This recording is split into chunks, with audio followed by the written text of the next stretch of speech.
Good afternoon. Thank you so much for joining us either in person or on Zoom. We're so glad to have you with us today.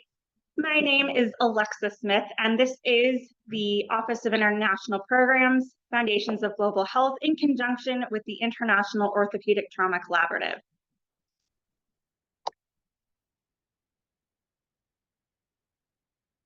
Okay. Just a little bit about our series. Global health is an area for study, research, and practice that places a priority on improving health and achieving equity in health for all people worldwide. Global health emphasizes transnational health issues, determinants, and solutions, involves many disciplines within and beyond the health sciences, and promotes interdisciplinary collaboration, and is a synthesis of population-based prevention with individual-level clinical care. And that definition comes from the Consortium of Universities for Global Health. Global health is a varied and rich discipline to which many healthcare providers, researchers, and faculty aspire to being professionally engaged. With our being a globally connected world, this ongoing programming through the Office of International Programs is designed to feature those in our KUMC community engaged in the field of global health. KUMC's faculty, researchers, and clinicians, our international partners, and our community partners. Presenters will share their personal journeys, educational backgrounds, mentors, books and articles that gave inspiration, challenges, lessons learned, successes, epiphanies, life-changing moments, and even the heartbreaks. The series is meant to provide a platform for both presenters and participants to participate in conversations while developing foundational knowledge and exploring best practices for engagement in the discipline of global health. The next in our series will be on April 22nd, when we have a discussion of the making of a documentary on the trauma epidemic, which this Sunday it's in the KC Film Fest, and I think my office may still have some tickets up for grabs if you want to get on that. However, next Tuesday, still Foundations of Global Health, but we will have a guest from the University of Auckland with us, giving a presentation. So we hope to see you next Tuesday as well. And now I will let Anne introduce our guests for today. Great. Okay. Well, good afternoon. My name is Frank Selm. I recently retired as the director for the Institute in Health and Wellness Design at the School of Architecture. And we're going to talk about what it means to provide a home for you to provide care, particularly focusing on developing countries. We're going to start first with the evolution. Let me see if I can make the mouse work here. Okay. We're going to talk about the evolution of Western healthcare architecture. Then we're going to talk about how that translates into developing countries. And then we're going to talk about the equipment planning. Joining me today is Connor Chris. Connor, you want to stand up real quick? With Health Facilities Group, alumni of our program, and David Wright, who is a wildcat, but we still appreciate everything he does for us. Okay.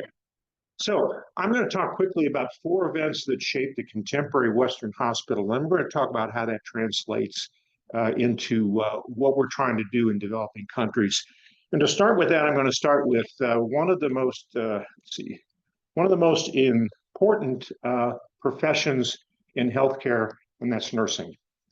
The person on the left is Florence Nightingale, who you probably have heard of before, who came from a very well-established family in England, was discouraged from going into nursing, chose it as a profession, and not only became an excellent nurse, was a very accomplished statistician and healthcare administrator.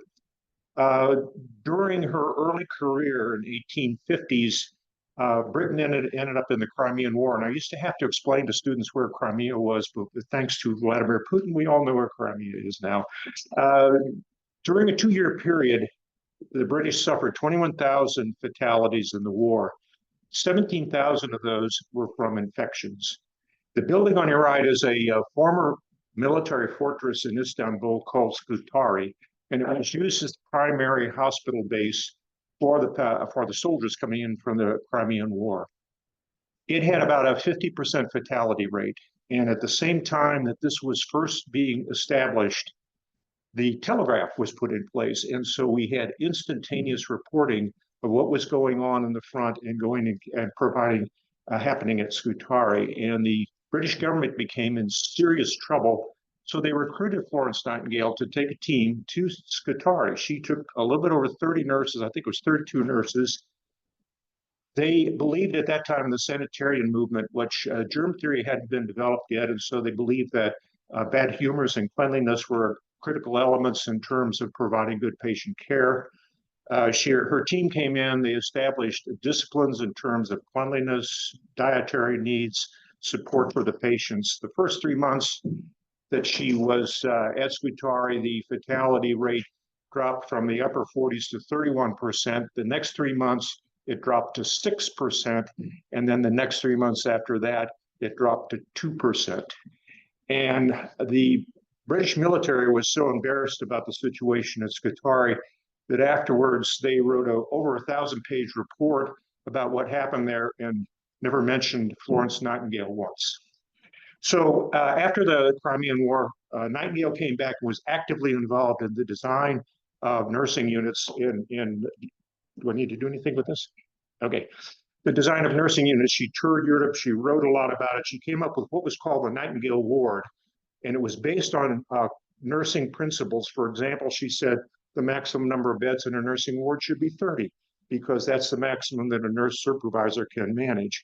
And if you go to a contemporary nursing unit today, you'll find that's typically 26 to 32 beds is the maximum number that you'll see on a typical nursing unit.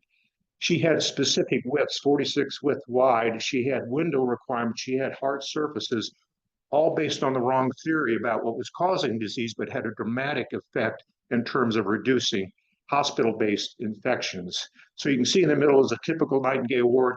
Actually, it was very common all over the world. In fact, one of my first projects that I worked on was at the University of Cincinnati, and they were still treating patients in 1915 built Nightingale Ward design, exact match to her recommendations.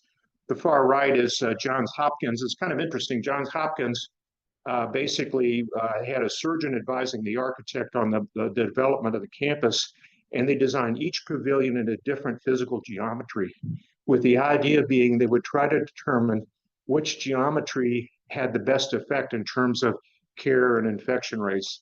And this happens to be on the far right, the infectious ward pavilion there, and each bed had its own separate ventilation system. So they did a lot of things for reasons that were really not fully understood at the time.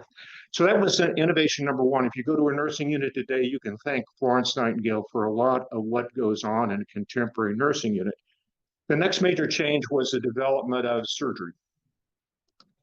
And on the far corner here, this is a picture of a surgery unit in the 1860s. Far left, I guess it would be on your side.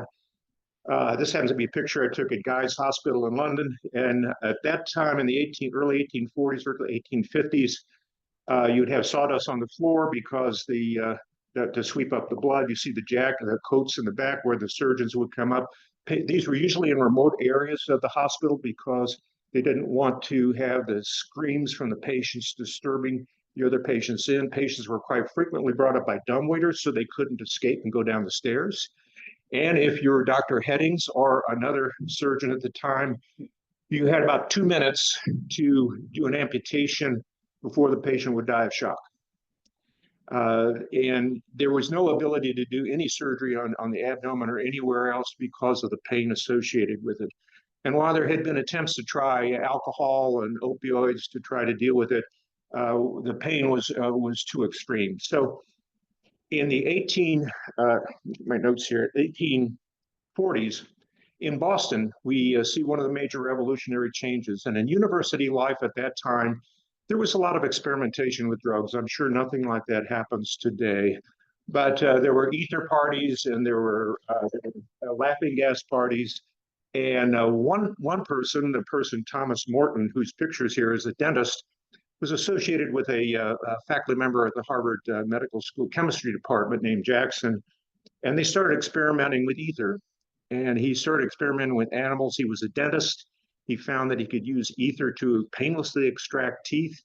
He was considered a pioneer in terms of painless tooth. And he had a connection with Dr. Warren, who was the chief of surgery at Massachusetts General Hospital. Dr. Warren was 62 years old. He had been dealing his whole career with this problem of pain associated with patients and the limited time they had to do surgery. So Morton approached him and says, I think I may have something that would help you. And so Warren said, all right, we'll try an experiment. He had a patient that had a large growth on his neck that he knew he couldn't remove within a limited amount of time. So he arranged to have Morton come in into an amphitheater at Massachusetts General. Morton comes in with a glass container that he had custom made with a liquid at the bottom he called lithium, which was really ether, but he was disguising it because he wanted to patent it. So he comes up to the patient, has the patient inhale it, the patient goes out. He turns to Dr. Warren and says, sir, the patient is yours. Warren does his procedure in 23 minutes. He comes out at the end, he walks in the auditorium, and he says, gentlemen, this is no humbug. And that was October 16th, 1846. Word spread rapidly. The term anesthesia came from Oliver Wendell Holmes Sr., who was a faculty member at Harvard, and it's Greek that means without feeling. And so it turned out to make a major difference in terms of the ability to provide surgical service. Unfortunately for all of the primary participants in this, there were very tragic endings.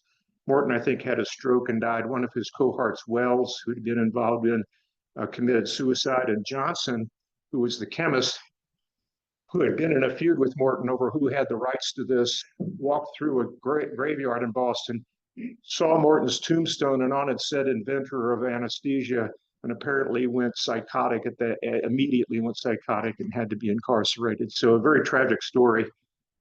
So now we can perform long surgeries, but the problem, we're going to have to move back across the sea. Problem is infections.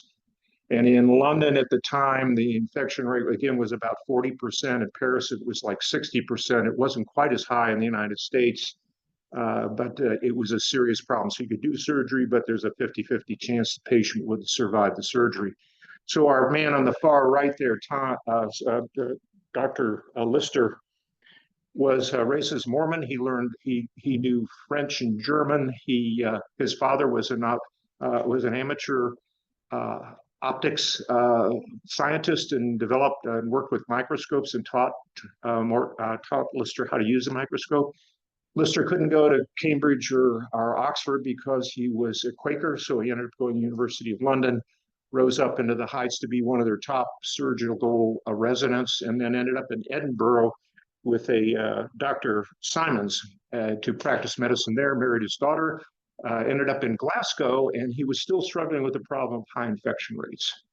So one of his cohorts one day when they were walking across campus, the story that I've heard on this is that said, you know, I read a French article that was about 5 or 6 years old that you may find interesting. And the article was by Louis Pasteur, and he had been approached by the wine industry to help figure out why wine was going sour. And so he used his microscopes and all. I said, you know, there's bacteria in the soured wine, and I know that if I can raise the temperature of the wine, I can kill the bacteria, and then that will resolve the problem. So Lister immediately made the connection, got his microscope, saw that there was bacteria in the wounds of his patients. And then the question was, well, I can't raise the body temperature to 140 degrees, so how am I going to get rid of this bacteria? And this is where the famous saying that fortune beheads those who are prepared. In the adjacent town of Carlisle, they had been dealing with a problem of cow manure and the smell and odor of cow manure. And they discovered if they sprayed carbolic acid on it, they could get rid of the cow manure. So he says, all right, this is interesting. So he has a patient that has a broken leg that's, what's the right technical term when the bone's exposed? I forgot what that's. Open fracture. Open fracture, which apparently, again, was a high risk of infections. He starts treating this boy with the carbolic acid, and he recovers. And so then he starts doing experimentations, and he became very convinced that carbolic acid could reduce the risk of infections. He invented the machine down in the far corner here, this machine, to spray carbolic acid on the operating site while they were operating. Dip your hands in carbolic acid, spray it in the air, He published a report where he did 40 cases of the same procedure with the carbolic acid procedures and had six infections where he looked at the same number, had 36 patients. He had over half again that had infections. He published this, and as you would expect, the surgical community completely rejected it. they thought it didn't make any sense at all. They wouldn't believe him. It really wasn't until a German chemist by the name of Koch published a book where he was able to establish 6 specific bacteria and the diseases they cause. So the combination of anesthesia and the combination of the ability to deal with aseptic techniques, the kind of thing we all do now where you do your funny little dance and you dance around, you can't lift your arms up and down below.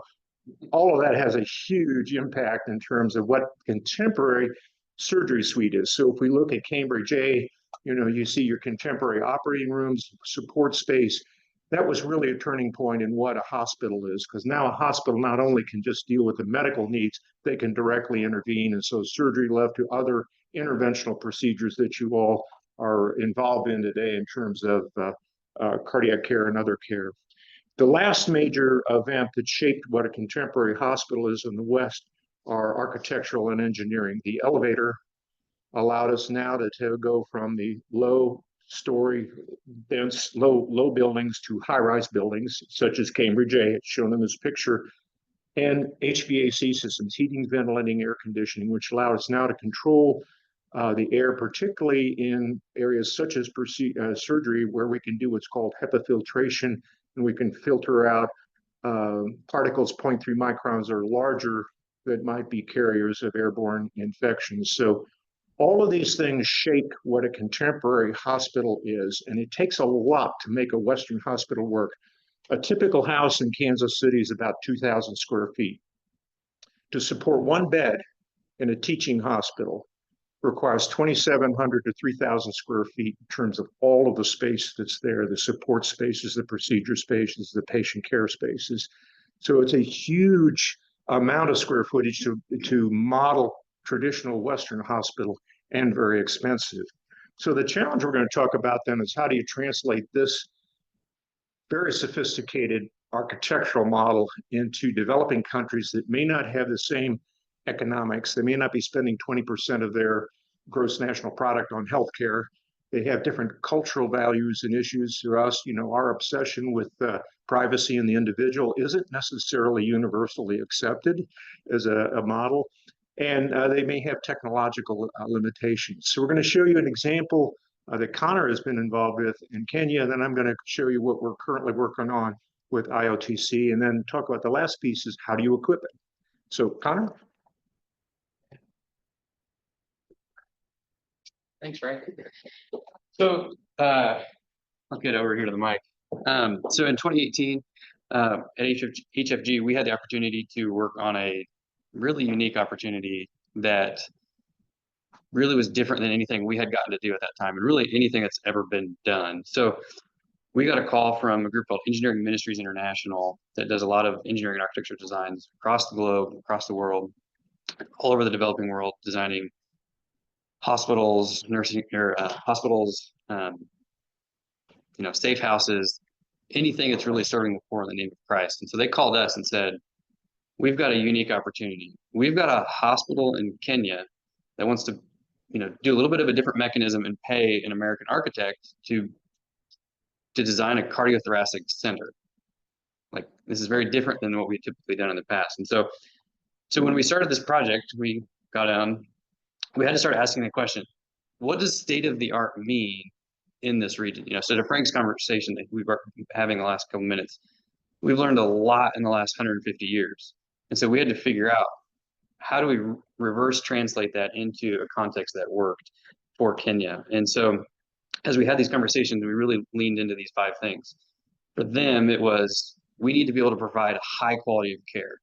And when you think about that, you can say, that doesn't necessarily need a building to support that. Quality of care can be outside of what the building can do. It can be, how is the staff managing patient care? Are we doing care coordination? All of these different things that are, supported by a building, yes, but can be done outside of the building. The second thing was they had a lot of issues with operational efficiencies. They're just ordering things and getting things done, and how long does a patient stay, and when do they get checked in, and how does that whole process work? We realized that we needed to have an opportunity there to benefit the operational efficiency. Again, it's kind of impacted by the building, but really not in a sense there. And for them, they have a significant challenge with access to meds and supplies. One of the case studies while we were there in Kenya, they were working through how do we get all of our perfusion kits ready so that we can do all the cases that we need. And there was issues with the central plant or the central supply not paying the vendor, so they couldn't get the perfusion kits, so they could only do these things. So we realized that there was systematic things that needed to be addressed that were, again, outside of architecture, but part of the whole operation of how the building needed to work. The second, innovation and technology. This is building. We really wanted to be able to understand what does it mean for us to push in the right avenues and in the right place things that could be advanced. The OR needs heavy technology, but waiting room and some areas that maybe not need as highly technical spaces could be less advanced.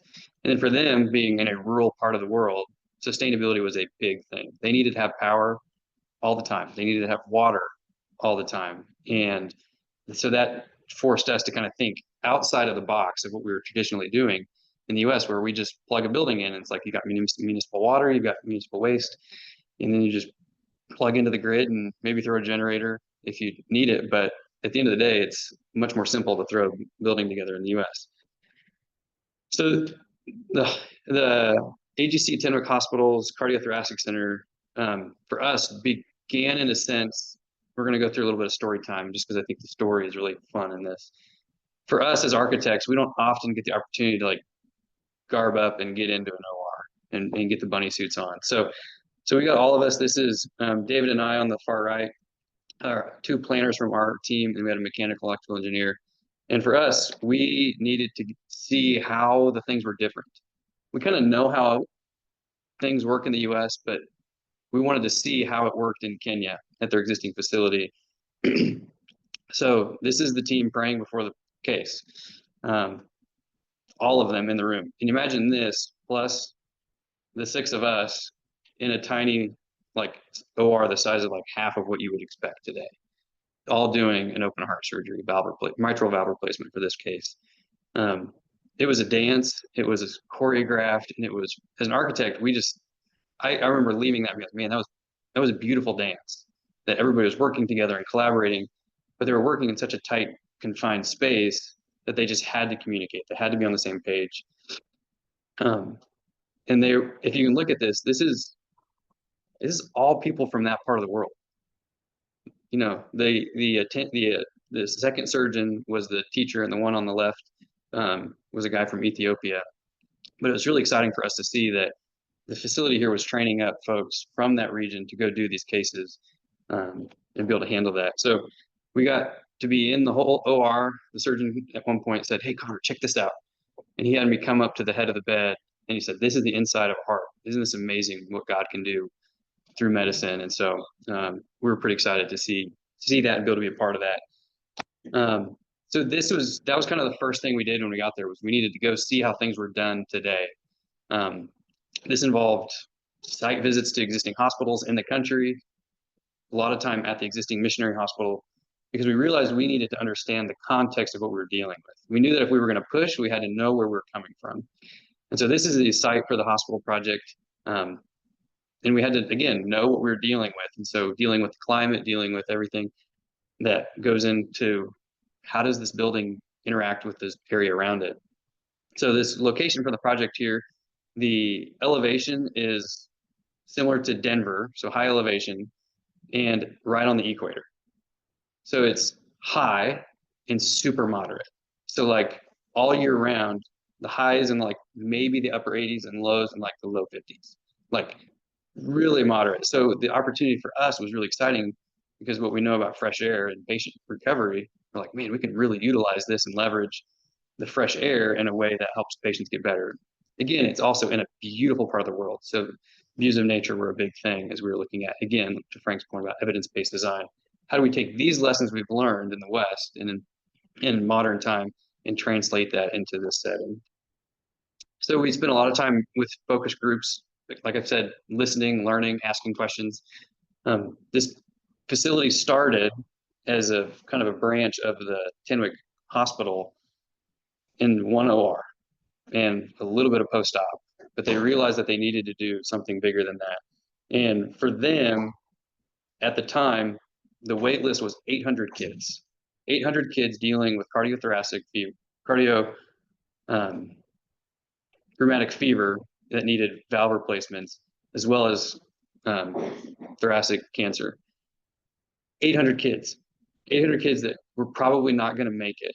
And so they, in the middle of all of this, they're doing research and trying to figure out, well, why we can deal with like the actual cases here and the valve replacements, but we needed to figure out why are these kids getting rheumatic fever in their teens, like they're way old. Like this is nothing that happens in the US. So a couple things from the rheumatic fever, they realized that kids weren't getting their strep throat treated properly.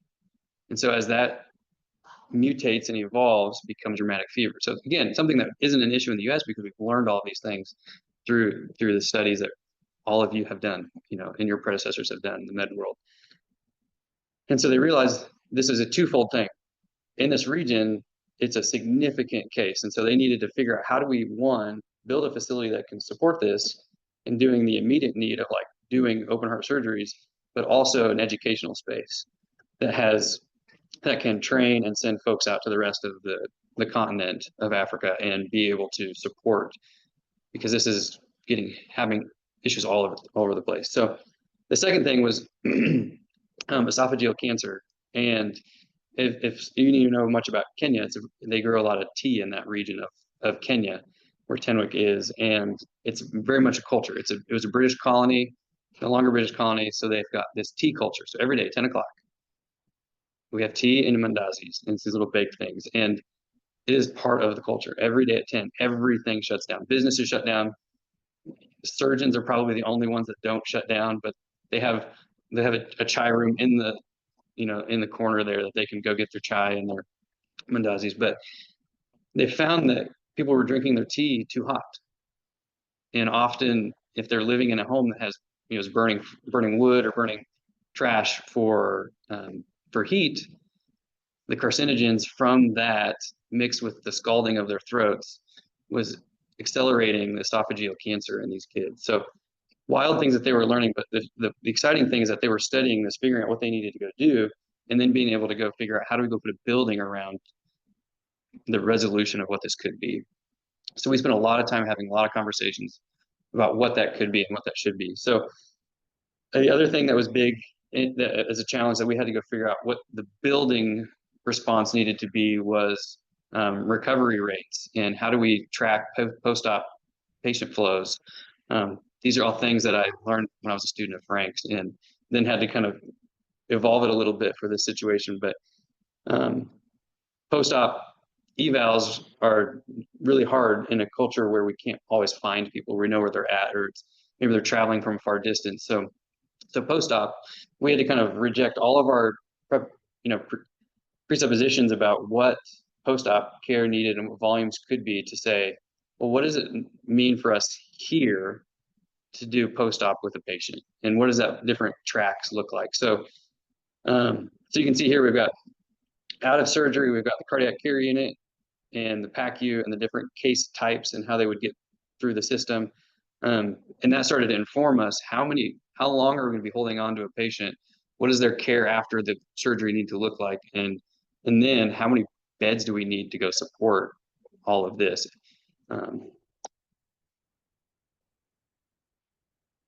So as we figured all of these things out, we started to stack a building on the site, and it got really big.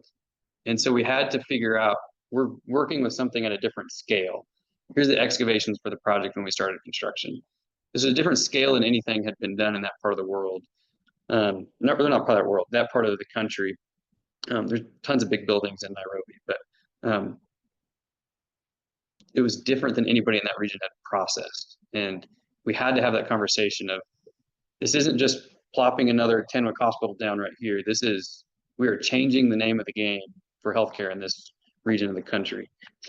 Some of the things that we did throughout design were not just putting a building together, but figuring out, how does the building materials come in? How do we operate this and work this in a way that benefits both the culture, but also understands where the culture is coming from? One of those being concrete blocks. The construction in Kenya was a lot of concrete deck and columns, and then we'd infill with these CMU blocks or stone. So the region is right on the Rift Valley in Africa, and so a lot of volcanic rock. And in that part of Kenya with all this volcanic rock around, folks would chisel the blocks to the size of like a CMU. So often close to the size of a CMU, but not perfect. And the weight capacity and the bearing capacity of those was not always consistent. So we started to ask questions, well, what could or should we do for this? And we had a construction manager that said, well, we could get blocks, but the consistency of the blocks is questionable because there's corruption in the country, and sometimes they'll change the mix. And so this block might be really strong, but this block might be not very strong at all. And so we thought, okay, well, what do we need to do to take that into our own hands? So we ordered a block maker from China and started making blocks. And we realized that's how we start to get things done. It's like, we need to take this into our own hands and do this. But it's an interesting case study because this wasn't the only thing that we kind of had to think outside of the box. You know, in the US, we get a bulk oxygen tank and you just plug that thing into the ORs and you get great oxygen. There's one company in the whole country of Kenya that provides bulk oxygen, and they had 4 trucks at the time. We thought, we are 4 hours from this plant. And there's one road, and you've got 4 trucks. What happens when something goes down? What do we do? So the hospital, there was a challenge there though, because we had quality of oxygen with a bulk liquid oxygen is great, and exactly what we need for modern surgical cases. On the other hand, we can do oxygen generation with a machine that condenses the oxygen out of the air and then pipes it into the med gas systems. It works. It's very dependable. We can go do it, but the quality of the oxygen isn't as good for some of those higher acuity cases. So we just start asking a lot of these big high-level questions that are beyond just put a building together or do what we do in the US. How do we respond to the culture of what's going on in Kenya? And so this is the building going up, and during construction, you can see the concrete going up. And for all intent and purpose, it looks like a Kenyan building, like the Kenyan type of construction, Kenyan type of materials. But we realized we needed to translate that in a way to a scale that was beyond what had been done in the past. One of the things that was big for Tenwick Hospital was their Christian values and their Christian mission. So for them, we needed to have a chapel that was accessible to all of the patient floors and all the patient families. So this big kind of, praying hands almost shaped space there is a 4-story chapel that faces across the valley and also has a floor so that if a patient needs respite or a family member needs respite on every single floor, they had access to that. So again, this is us trying to figure out how do we respond to the culture, while also providing a highly technical building in this part of the world. So there's the chapel fully finished in October. I mentioned climate a little bit earlier. That was something that in Kansas, we don't really get to provide open air spaces. I mean, like today's not too bad, but I don't know what it was like for you guys last week, but Tuesday was really windy and really cold and really snowy. And the day before that was 80 degrees. So we have more fluctuation in one day than Kenya has ever had. So we got to design a lot of open air spaces, which were great for fresh air, great for just patient and their families. This is an area of just open for the families to bask and to be in the sun and also get fresh air. So I mentioned that we needed to push certain things, the technological piece of the design. The OR was one of those that really needed to be pushed. There was good quality of surgical care, but the facilities that supported the surgical care were like, it's honestly a miracle that they didn't have more hospital-acquired infections than they did. When they told us their rates, we were just honestly dumbfounded, but pretty amazing. So we modeled everything. We designed these, highly complex surgical. This is a hybrid operating theater, and we're going to be able to do it, by using more. We're kind of retrofitting some systems to be able to do what we needed to do, and we were able to utilize some panelized wall systems from a group out of King Bell out of China. Did the whole floor, which is really exciting for us because we knew that there was going to be quality there, but we knew that the cleanability of everything was going to be really good, and that it was going to be able to support the quality of care that we really needed to do there. So this is a little video that we made at the ribbon cutting to kind of show some.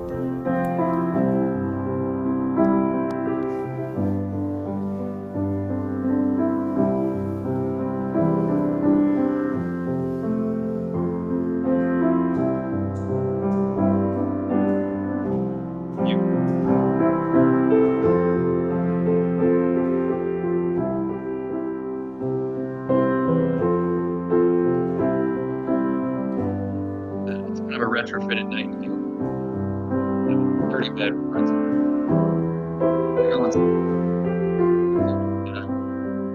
Really fun.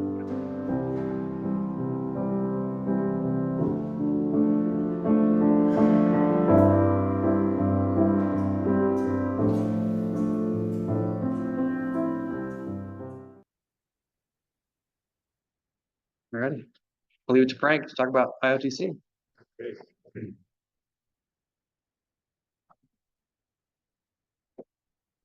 Well, thank you, Connor. That was so exciting to see that evolution. I've had the privilege of working at that campus in the past, and the gap from where they were at to what you've been able to achieve there with them is really incredibly impressive. I'm just going to talk a little bit about what we're trying to do with IOTC and Addis Ababa in terms of providing trauma emergency care, trauma care for orthopedic patients. We had an unusual situation evolve, and I'll just spend a few minutes going through what we're trying to do there. A hospital building nearing completion was potentially going to become available.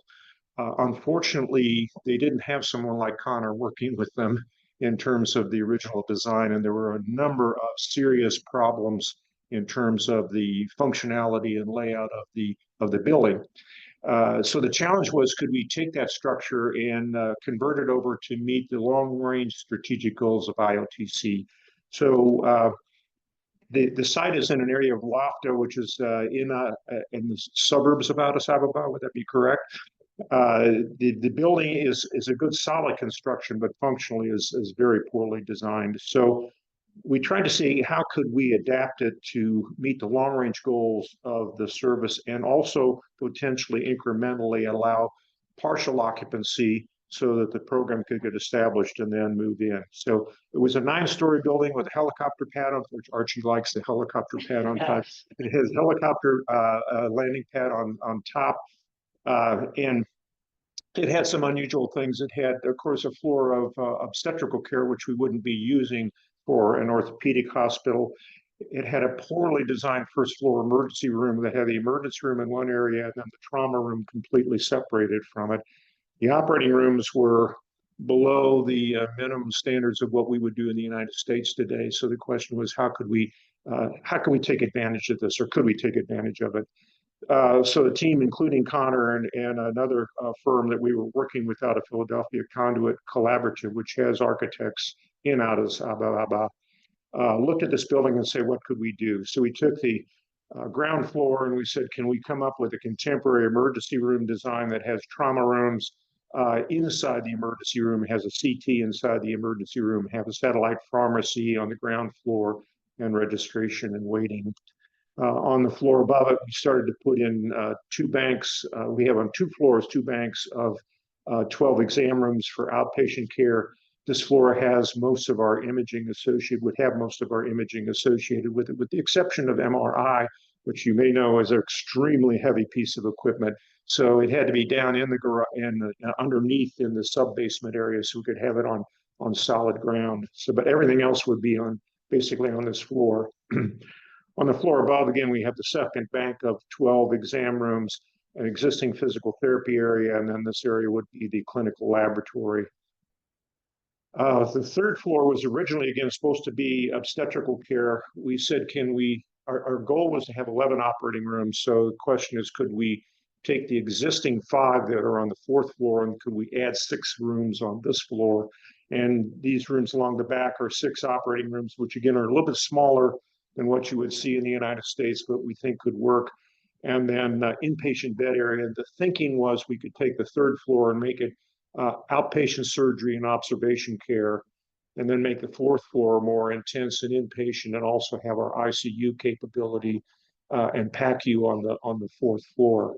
So the 4th floor, we're proposing to salvage the operating rooms that are there, and then take the area across on the other side and make it our prep post-procedure, PACU post-procedure observation, and also intensive care on this level. And then as we start to move up in the upper levels, we were basically saying, let's try to salvage the rooms as were currently designed, which there were some very unusual room configurations. This is a semi-private room that would be very long and narrow.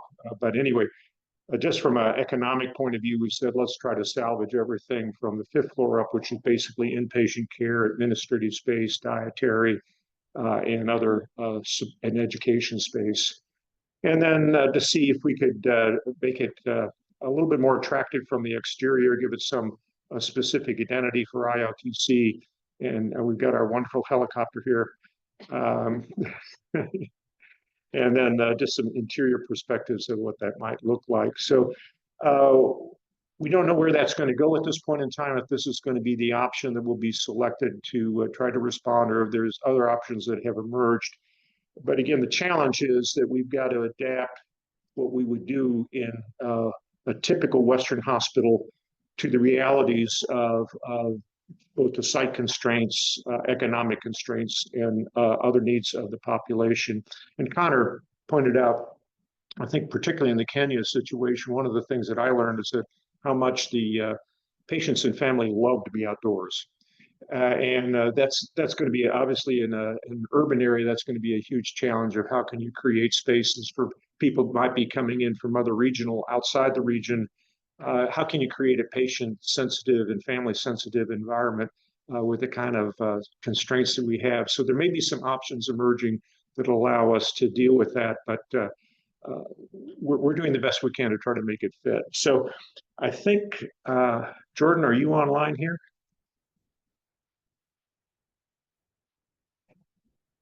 Do we have Jordan on? She should be on. We're going to talk, the last piece we're going to talk about is the equipment planning portion of it.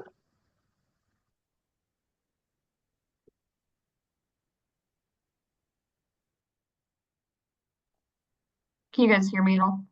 Yeah, there you go. Okay, perfect. Some technical difficulty. The screen from One of us will Oh, okay. Okay. All right. So my name is Jordan Brooke. I guess a little bit of background about me. I spent about 10 years in the operating room here at KU, about 5 of those with Dr. Headings. And now I work in capital purchasing and project management for the health system. So I guess next slide, and I don't think I have. So medical equipment planning, obviously I know most of you guys are clinical, so just a little bit of a background on what that is. So these guys kind of build the box and build the infrastructure, and then if you were to pick up the box and shake it, anything that falls out, anything on wheels, all of that stuff is the responsibility of your medical equipment planners. So stretchers, CT machines, C-arms, patient beds, all of those things. Next.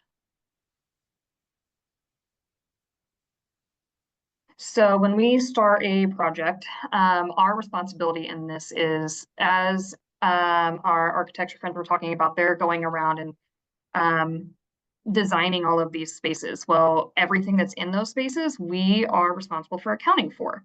And we do that through what's called an FF&E, furniture, fixtures, and equipment. What that means is essentially just what it sounds like. So everything from toilet paper dispensers all the way up to surgical lighting, booms, all of that stuff. We are responsible for capturing in that kind of room by room document, which is really just a overly complicated spreadsheet in most cases.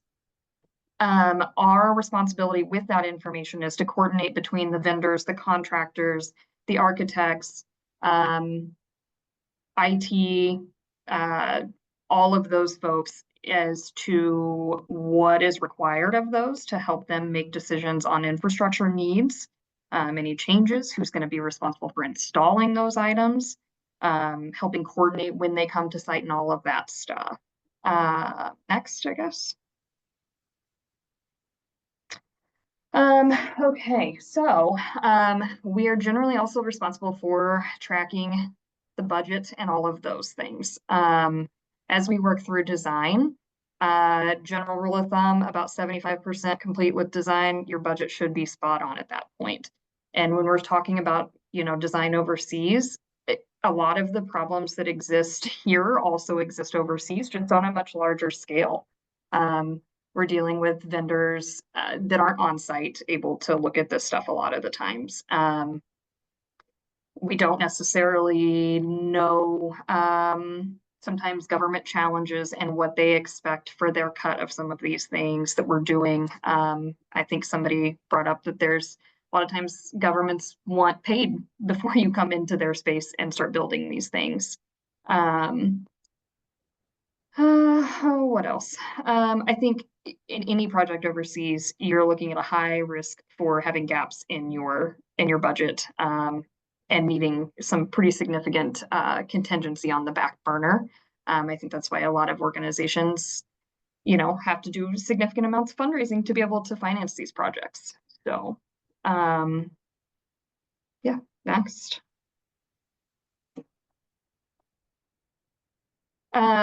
Another one of our big things is coordinating architecturally significant equipment. So let's say you're designing a hybrid room and you need your C-arms to be ceiling mounted. We're responsible for getting kind of those specs over to your architects and your engineers, and they are responsible for helping us make sure it's going to fit in that space. So it's not just as simple as saying, well, I want a hybrid room. Okay, that's great. Will your hybrid room fit in this space? And also, I think, when we're looking at things like this overseas, the reliability of the drawings and all of those things is very different than what you're used to experiencing over here. Just significant gaps in technology and kind of what we're working with. So some of the things that we're looking at when we're dealing with that is obviously any structural impacts that's going to have. Like Frank said, CT machines are not small and they are not light. So we are looking at putting some of that stuff in the basement where it's going to be safe and keep patients and providers safe. We're going to we have to get drawings from the vendor and then have our architects overlay those into the space. Engineers have to look at it and sign off on all of the technical requirements there. And then from there, next.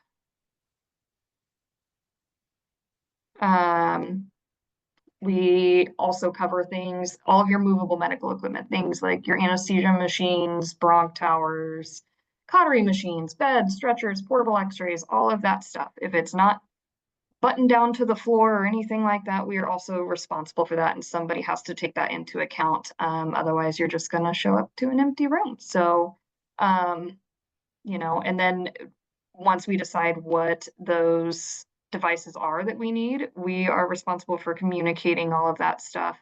Again, with the engineers, hits, all of that stuff. A lot of these things like your portable x-rays, they communicate with the EMR. How are we going to make that happen? Who's going to be responsible for connecting those dots and all of that stuff so that when you guys show up to do the work that you need to do, all of that is working seamlessly and you don't have to think about it. Next. Another thing that we are responsible for is support through construction and go live. So we are in constant cooperation and communication with the construction PMs, engineering, architecture. We're going to be there to supervise and coordinate deliveries and installs. And we're going to manage all of those as well. We're going to make sure that, you know, all of the beds are going to the right rooms, all of the OR equipment ends up in the OR and not in labor and delivery, that sort of things. We are going to also work with our stakeholders, which is going to be, you know, all of our clinicians, to help make sure that we are hitting the mark for specifications of that equipment, and then helping them plan when they're going to get into this new space. So like, what does day one look like? What is that day one? And making sure all of the work transitions seamlessly, because most of these, even with this IOTC hospital, some of these physicians are already existing and practicing in other locations. So we're going to be transitioning some of their care to a new facility. We also would be coordinating with IT and all of them to set up and commission your equipment, making sure that it is up and running and ready to go, making sure maintenance is trained, biomed is trained, so that they know how to support the equipment once we get into that new space, and can keep it running and maintain it, you know, as long as its useful life is. Next. And then during go live is kind of like your day one. We're flipping the switch, we're turning it on, everybody's in here working. We're going to ensure that all of our installs are complete. We're going to do all of the stress testing in the environment and make sure that it's ready to go. We're going to do final walkthroughs and punch lists and all of those things with our construction PMs and architecture engineer to resolve any issues that you might find prior to seeing patients in this space. And we're going to be readily available and on site to help with those issues. Obviously, being overseas, some of this is a major challenge, right? Like, we can't have all of these people on site 24/7 to do this. So I think it's just a lot of organization and a lot of next level organization, I would say, comparative to being, you know, here in the USA, where you have all of those resources. You know, I can call an electrician and have them there in 20 minutes versus overseas. That's not necessarily something that I'm going to be able to do. So, next.